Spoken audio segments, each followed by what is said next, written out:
on this Tuesday. The franchise tag deadline 1 hour away from now at 4 Eastern. The prices are hefty to go ahead and keep those guys if they do on the roster.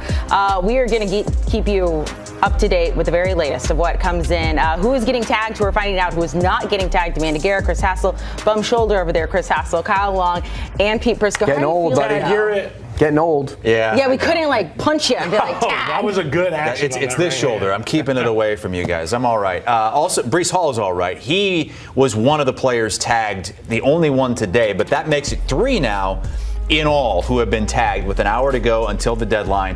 Breece Hall, one of 3 active players with 3,000 rushing yards and over 1,500 receiving yards in his first 4 seasons. He will remain with the Jets. But what about Daniel Jones and Alec Pierce with the Indianapolis Colts? That's where we start with Jonathan Jones, who joins us now, our lead NFL insider. There's an hour to go for the Colts to somehow get something done with Daniel Jones long term, or JJ, they're going to have to use some kind of tag on him, right? Yeah, that seems to be the way things are headed right now. A couple hours ago, they were not really close on a long-term contract extension. And so when faced with the prospect of tagging the quarterback or the wide receiver, we all know you only have one tag to use. It could be the franchise or transition tag, but it can only go to one player. Any team would typically choose the quarterback over the receiver, no matter how much they like that receiver. And so the odds are that a tag will be issued on Daniel Jones. If it's the franchise tag, you're talking about $44 or so million for 2026. If it's the transition tag, you're talking about $6 million less. However, it opens up the Colts to potentially have Daniel Jones snatched away from them if a team signs him to an offer sheet and the Colts are unwilling or unable to match that deal. And so that's sort of the $6 million question with the Colts right now. Save the money and potentially use it for other free agents, like, let's say, Alec Pierce in a deal. But that is the other issue. When you tag Daniel Jones, Alec Pierce is just less than a week away from becoming a free agent. And his number is going to be high. It will be high 30s. It might, I was just talking with a high-level team executive, it might even touch 40, which is insane to think about, but he has led the NFL in yards per reception each of the past 2 seasons. So it could get to a point that he can't, the Colts can't retain him, or he gives them a bit of a hometown discount to stay there. He may like what they are building there in Indianapolis. So that is what is facing the Indianapolis Colts right now, less than an hour to go. How is Pierce that valuable that teams might be willing to pay $40 million for him?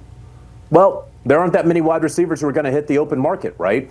When you look at it, there's George Pickens, who's not going anywhere. He's going to be with the Dallas Cowboys in 2026. There's Kyle Pitts, obviously a tight end, but with wide receiver capabilities, who has been tagged. If you want him, you're going to have to trade for him. There's Deebo Samuel, who's out there, but it's Alec Pierce. He can stretch the field. He changes the game for your offense against these defenses. Again, it wasn't a one-year kind of fluke with him, yards per reception. It was 2 years with different quarterbacks there in Indianapolis. So teams are going to be salivating at getting a young player like that on a deal who will have that consistent defense beatability, if you will, moving forward. So that is why his number is going to go so high here in the next week. JJ, I apologize. We have kept you from breaking news because the tag is going to be used on Daniel Jones, not the franchise tag, but according to NFL media, it is the transition tag. And you just briefly spoke on that. What does that mean that the Colts are using the transition tag on Daniel Jones?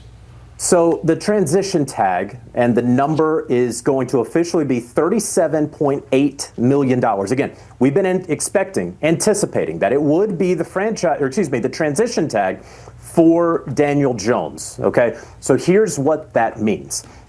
If a team wants to talk with Daniel Jones and his representatives, they can work up an offer to Daniel Jones, a long-term contract extension. They can issue it to Daniel Jones, and he could sign that offer. From that point, the Indianapolis Colts would have 5 days to look at that offer and attempt to match it, or if they wanted to, even better that deal. At that point, if they decided to match that deal, Daniel Jones would be an Indianapolis Colt to the terms of that offer sheet that another team worked up. If, for example, they decided not to do it, let's say, and teams can't put in poison pills anymore, but you can make it so that when you look at the Indianapolis Colts cap situation. You could make it if you're another team where, man, it'd be really hard for the Colts to ultimately sign him to this deal. You could lose Daniel Jones if you're the Colts, and you'd get no draft pick compensation. The franchise tag is 2 first-round draft picks. The transition tag is 0 draft picks. So that is the risk that general manager Chris Ballard and the Indianapolis Colts are running right now with Daniel Jones. But I'll say this, when you look around the NFL, who could really sign Daniel Jones to a deal that he would want to sign that the Indianapolis Colts could not match, Chris? It's not the Jets. He wouldn't want to go back to New York. It's not the Arizona Cardinals, right? The Miami Dolphins don't really have that kind of money. So it's really just the Minnesota Vikings, who are in a really difficult cap situation. They're looking to trade Jonathan Grenard. They're looking to get some cap space there. So could he potentially go to Minnesota? That is what we now have to shift our focus to. Minnesota may very well want to go after Kyler Murray, $1.3 million on the veteran minimum once he's released by the Arizona Cardinals, or it could be that they decide to get the money and make a run at Daniel Jones. So this is far from over for the Indianapolis Colts. Transition tag on Daniel Jones will work toward a long-term deal and now shift their focus, of course, to signing Alec Pierce to a deal, hoping he does not hit free agency. All right. Interesting stuff from Jonathan Jones. Let's talk to Pete Prisco and Kyle Long about the transition tag now being put on Daniel Jones there. Pete, I'll start with you here. What do you think about the Colts making this move and also what it means for Daniel Jones? Yeah, like JJ mentioned, I don't think there's a lot of options out there that are good for him. And that's the thing. I think when the Colts did this, they probably talked to him and they said, look, where are you going? You know, there's really an opportunity for you out there. Remember, he could have gone back to the Vikings last year and opted to go to Indianapolis. They also have, like JJ mentioned, a ton of cap issues right now. They're going to get rid of a bunch of guys to try and get under the cap. I don't think they can afford Daniel Jones. And when you're talking about a number, what it's going to cost for Daniel Jones, start at that tag number, because that's what his average is going to be about at least. $38 million. So you're going to assume his contract is going to be $40 million or more per year. The Vikings can't do that. So what are the options? I think the Colts did this because they're trying to get a long-term deal done with him. They didn't get it done. And I think this is more about, as much about him realizing that there's not a lot of opportunities for him out there. Could he surprise some people? Maybe, but I don't see where. Give me a chair. I don't see a chair for him, so I think he's going back to Indy. Alec Pierce has been awesome for this football team, and the one thing that stands out to me is Daniel Jones just ain't healthy, and you're not going to spend $44 million on a guy who's not healthy. They will, though. And if Daniel Jones finished last season healthy, we could be having a different conversation about this. But I like your point about Minnesota, and that's a fan base who Daniel Jones will be a sight for sore eyes for Minnesota Vikings fans, because they've dealt with this quarterback issue for some time now. But we're at the point now where transition tag 38.8, $44 million for every parent in America should be like, son, you're going to play quarterback. The problem is there aren't many of them, and that's why he's getting $38 million a year. Here's the other part of the equation for the Colts. They traded 2 first-round picks to go get Sauce Gardner. They're all in. The general manager, Chris Ballard, has to win this year. The coach probably has to win this year. If they don't win, they're both probably out. So the reality is they need Daniel Jones and they need Alec Pierce. And so I think this is one of those situations where it gives them a little time with Daniel Jones. They're probably shifting to negotiating with Alec Pierce right now to try and keep him off the free agent market. I would too. I love Alec Pierce. He was on my better than team back in the day. But more than that, he was on that team because he could run. Well, now he has learned the route tree, and he's become a good route runner, and he's a valuable guy. There are teams out there, if he hits the market, Buffalo, you should be knocking on that door in a hurry. He's bigger than you think. He's tougher than you think. He's smart. And he can go. And he's one of those guys that grew up playing all sports. I seem to trust those guys. Me too. In football, and he's definitely one of those. Really quickly back to Daniel Jones. I mean, because you said they just didn't come to a contract agreement, but you mentioned the injuries there. Do you think that plays into this while they're doing this?